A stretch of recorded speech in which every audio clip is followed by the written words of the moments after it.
I want to thank my colleague from Montana who just talked about the impact of this tax and spend bill on his constituents in Montana. I will say the same is true in 49 other states, including my state of Ohio. This is, we're told, the biggest tax increase on America in over 50 years.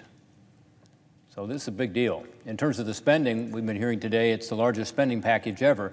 I think in inflation-adjusted terms, it's probably the largest social spending package since the New Deal. That's what we're talking about here. This would fundamentally change our country in so many ways. And so it's good that Mike Crapo, who's the top Republican on the Finance Committee, asked us to come on the floor today just to kind of talk about it. Because our constituents need to know what's going on. Need to understand what the impact of this would be on them, their lives, their futures. There are new taxes being proposed in this on pretty much everything. Small businesses, that was just talked about. You know, most businesses in Ohio and around the country are not what they call C corporations. They're pass-throughs like Subchapter S or sole proprietors or partnerships. That's about 80 or 90% of the businesses. It's the smaller businesses, but they get hit. There's actually taxes on marriage because of the marriage penalty. There's taxes on death because of the increase in the estate and gift tax. There's taxes on capital gains, which, you know, that's the part of our code where you try to give people a little lower rate on a longer-term investment to try to encourage risk-taking and investment so that you can grow the economy and create jobs. There's also a bunch of other taxes on here, but the one that I want to talk about today is the tax on corporations, because it gets less attention. People think, oh gosh, those big corporations, you know, they can handle more tax increases. Some of them aren't paying taxes. Well, they use the tax code sometimes that we've set up here to avoid paying the full amount of taxes, but they pay plenty of taxes. And when you increase the taxes, everyone says the same thing, whether it's the Congressional Budget Office, which is the nonpartisan group up here in the United States Senate, or whether it's the Joint Committee on Taxation, which is the nonpartisan group up here in the United States Senate and House, or whether it's outside groups looking at it. You increase those taxes on these companies, who pays it? Workers, primarily. And second, consumers. We just talked about inflation.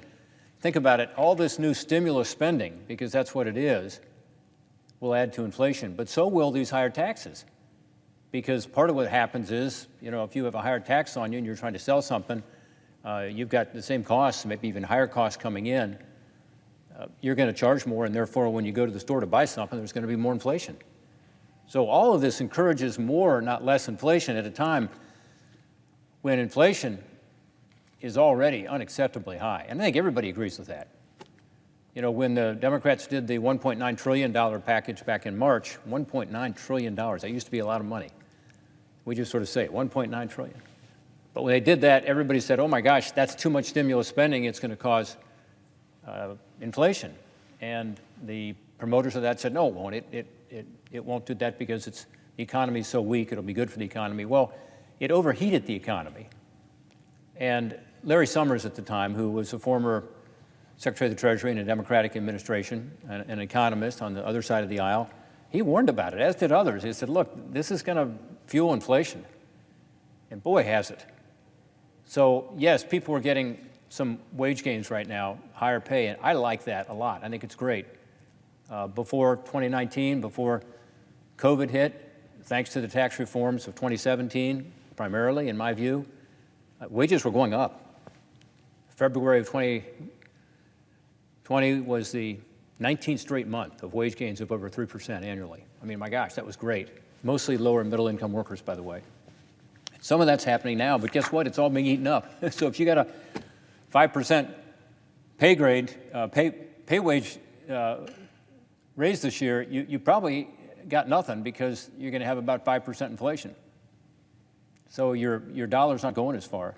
So these are all issues that we've got to make sure the American people understand. In terms of the corporations and what the problem is there, remember before the tax reform in 2017, we had a lot of companies that were leaving our shores, literally. They were saying, you know what, our tax code is so bad in America, we're going to invert, is the name the economists gave it, literally move their headquarters overseas to escape our uncompetitive tax code. I hated that. And I hope all Americans did. I hope all members of the Senate did. And I think they did. They said, why would we want to encourage companies to go overseas, become foreign? Because that way their investment and their jobs are tending to go overseas as well. But it wasn't just that. We had a lot of companies in the United States being bought by foreign companies. And you think about it, that made all the sense in the world. The foreign governments had a much better tax code for them, so they could buy a U.S. company and make more money on it than a U.S. company could under our tax code. Again, that's not what we wanted. We had a situation where the companies were going overseas in every sector of our economy. I'm a beer drinker, so I was particularly concerned about the beer companies, and every single one of them went foreign that were big. The largest U.S. beer company was Sam Adams, which had about a 1.4% market share. The rest of them all went overseas. So that's what was happening. There's some new data out showing that since the 2017 tax reforms were put in place, there was a 50% increase in American companies buying foreign companies and a 25% decrease in foreign companies buying our companies. That was good. That was good. But now we're talking about going right back to the bad old days. One significant factor in companies going overseas and U.S. companies getting bought out by foreigners was our high tax rate, 35%, highest in the developed world. Everyone heard about that. But also, there was a lack of enticements to keep valuable intellectual property here in the United States, whereas other countries provided that. Also, unlike other countries, we were in what was called a worldwide tax system, where we were requiring U.S. companies to pay taxes on their foreign earnings at the high U.S. rate, the 35% rate. Almost all of our competitors don't do that. They use a so-called territorial system where you're only taxed on in the foreign jurisdiction where you did the business. You're not taxed twice. So that was one reason we were losing. So we changed that. The 2017 Tax Cuts and Jobs Act took bold steps to reassert our competitiveness as a country. We lowered the corporate tax rate to 21%. We went to a territorial type system, not entirely territorial. We still had a minimum tax. But we created an incentive to stay here, create your jobs and investments here. We lowered the corporate rate, but we also had other incentives to create more intellectual property here in America. As a result, by the way, the corporate inversions stopped. They stopped. Instead of losing companies overseas, again, we started to buy more companies overseas and bring that investment to America. The foreign-derived intangible income provision, which provided a reduced tax rate for U.S.-based businesses on high-return foreign market income served by U.S. operations, resulted in companies like Cisco, Qualcomm, Synopsys, Google, Facebook, and others bring back intellectual property that was overseas. So it actually worked in the way we had hoped it would. It brought IP back here. That means jobs. That means research. Others retained their intellectual property here in the United States, like Intel and Disney and General Mills and others, because of these tax laws. Because they were coming to us and saying, why are we here in America doing this? We should do it overseas based on what Congress has provided as a tax environment for us. The largest U.S. companies during that time period increased their domestic research and development spending by 25% to $707 billion, increased their capital expenditures by 20% to $1.4 trillion. That's all good.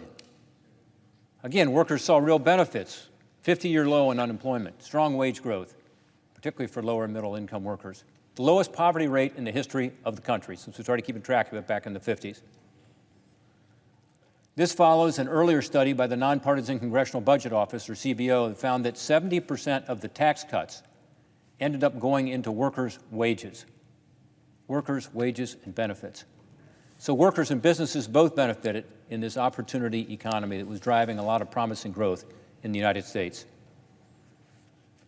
The Democrats' tax plan would systematically dismantle so many of these pro-growth tax cuts and reforms that Congress put in place in 2017. Under this new proposal, the corporate rate would be raised from 21% to about 28%. When combined with the average state and local corporate taxes in America, U.S. businesses will be on the hook for an average tax rate of about 32%. Once again, giving us the highest rate of taxation in the developed world. Democrats would also increase the global intangible low-tax income rate, called GILTI, and the base erosion and anti-abuse tax rate, called the BEAT, which would punish U.S. companies that work to serve foreign markets. We should like that. We want U.S. companies to create jobs here to support their international sales. The proposal would modify this GILTI calculation to a country-by-country basis, making it even more difficult to compute and track U.S. tax liabilities for companies operating overseas. Again, a disincentive that discourages investment in new and emerging markets. Why would we want to do that? Through these policies, Democrats would be creating a tax environment hostile to businesses and harmful to workers. According to the International Tax Competitiveness Index, Democrats' plan would cause the United States to drop steeply down the rankings from 21st to 28th in the world among developed countries. The same ranking we had, by the way, before the 2017 tax reforms. Many businesses will make what is unfortunately a completely rational decision to move their headquarters again. We'll see inversions again, taking with them thousands of good-paying jobs and billions of dollars in assets. Others that choose to stay here will nonetheless become prime targets for acquisition, as they were before, by businesses in other countries, like China, that would have a lower tax rate than us. But who ultimately bears the brunt of these Democratic tax hikes on businesses? Again, it's the workers. Just as the Congressional Budget Office found that 70% of the corporate tax cuts goes into workers' wages and benefits, the Tax Foundation found that 70% of taxes increased are borne by workers. It's no surprise, then, that the nonpartisan Joint Committee on Taxation, right here in this Congress, found that 2/3 of the Democrats' corporate tax hike would fall on lower and middle-income taxpayers. Let me repeat that. JTC, nonpartisan committee here in Congress, found that 2/3 of the Democrats' corporate tax hike would fall on lower and middle-income taxpayers. By the way, that's about 100 million taxpayers who make less than $400,000 a year. So much for the pledge that no one under $400,000 in income would possibly be affected. So when I look at these facts, I just can't understand why we would want to move to this kind of a tax plan. Why would the American people support tax hikes that are going to be bad for workers and bad for our competitiveness as a country? Why are we punishing workers? They're the ones that get the short end of the stick here. Let's focus on what works, on encouraging investment and growth here in the United States of America. That helps workers. Let's not go down a path that will once again send U.S. jobs and U.S. investment overseas. I yield back.